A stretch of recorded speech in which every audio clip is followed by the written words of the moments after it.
Hello friends, ఇదైతే fish cutlet part 2 video. ముందే మనం కట్ చేసుకున్న ఆనియన్స్ని ఫ్రై చేసుకుని సపరేట్ చేసుకున్న మీట్ స్మాష్ చేసిన పొటాటోస్ వేసి మంచిగా మిక్స్ చేసుకోవాలి. అలాగే మనకి కావాల్సినంత చిల్లీ పౌడర్, గరం మసాలా, ఇంకా సాల్ట్ కూడా యాడ్ చేసుకోవాలి. సరే కానీ ఇవాళ July 10 national fish farmers day. మీలో ఎంతమందికి తెలుసో కమెంట్ చేయండి. ఇంకా ప్రాసెస్లోకి వెళ్తే అలా మిక్స్ చేసుకున్న బ్యాటర్తో రౌండ్ షేప్లో కట్లెట్ ఈవెన్ సైజ్లో ప్రిపేర్ చేసుకోవాలి.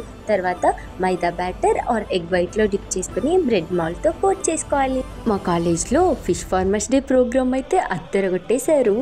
ఆ వీడియో అయితే నేను టుమారో అప్లోడ్ చేస్తాను. ఇక్కడైతే మనం ఆల్రెడీ ప్రిపేర్ చేసుకున్న కట్లెట్స్ని ఆయిల్లో ఫ్రై చేసుకుంటున్నాం. మీడియం ఫ్లేమ్లో పెట్టుకొని చక్కగా ఫ్రై చేసుకోవాలి. ఇంకా టేస్ట్ విషయానికి వస్తే మా ఫ్రెండ్ ఎక్స్ప్రెషన్ మీ అందరికీ తెలియచేస్తుంది. ఇవే మరి మా ప్రాక్టికల్ క్లాస్ ముచ్చట్లు. రేపు ఫార్మర్స్ డే వీడియోతో కలుద్దాం. Bye bye.